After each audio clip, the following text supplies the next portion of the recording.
नमस्कार, आप देख रहे हैं नेक्स्ट 9 न्यूज़ पॉलिटिकल बाइट। मैं हूं आपके साथ आकाश त्रिवेदी। जब से प्रधानमंत्री नरेंद्र मोदी ने यूसीसी का ऐलान किया, तब से ही सियासी गलियारों में हलचल मची हुई है। सारे विपक्ष की पार्टी प्रधानमंत्री नरेंद्र मोदी पर कटाक्ष कर कहती है कि चुनाव के लिए इस प्रकार की रणनीतियां प्रधानमंत्री नरेंद्र मोदी निकाल रहे हैं।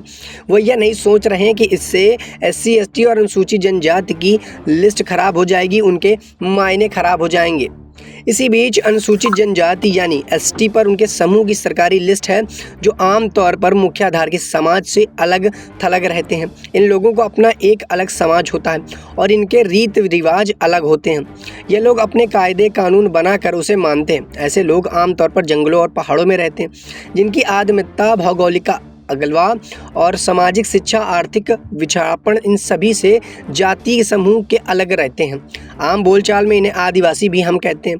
देश में 307 और 705 आदिवासी समुदाय हैं, जो देश में ST के रूप में लिस्टेड हैं। 2011 की जनगणना के अनुसार इनकी आबादी 10.43 करोड़ के करीब है। यह देश की कुल आबादी का 8% से अधिक है। आदिवासी समाज में कई ऐसी प्रथाएं हैं जो उनके यूनिफॉर्म सिविल कोड के दायरे में आने से खत्म हो सकती हैं। मसलन एक पुरुष एक साथ कई महिलाओं से शादी कर सकता है, या एक महिला कई पुरुषों से शादी कर सकती है। वहीं अगर हम बात करें असम, बिहार और ओडिशा में कुछ राजनीतिक उत्तराधिकारी के परंपरागत कानूनों का पालन करती हैं। इन जनजाति में असम की खसिया और जैतिया हिल्स की कुर्ग, ईसाई खसिया और जेतुंग शामिल है। साथ ही बिहार और ओडिशा के मुंडा और ओरंबा जनजाति भी इसमें आती है।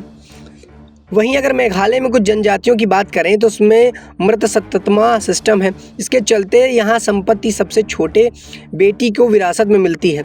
गैरो जनजाति के कोई पुरुष खासी समुदाय की लड़की से शादी करता है तो उसे लड़की के घर पर ही रहना पड़ता है। वहीं कुछ नागा जनजाति में महिलाओं को संपत्ति विरासत में देने या जनजाति के बाहर शादी करने पर प्रतिबंध है। इसी पर विपक्ष ने कहा कि यह संभव है कि यूसीसी बनते उस समय सांस्कृतिक विविधताओं को ध्यान में नहीं रखा जाएगा।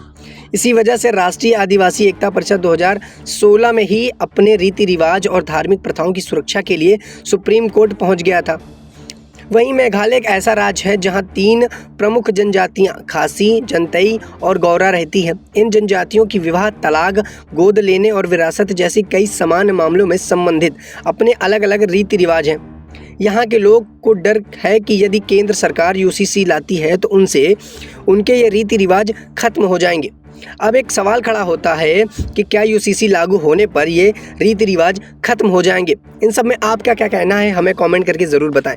और देश दुनिया की तमाम खबरों से जुड़े रहने के लिए आप देखते रहिए नेक्स्ट 9 न्यूज़ पॉलिटिकल बाइट।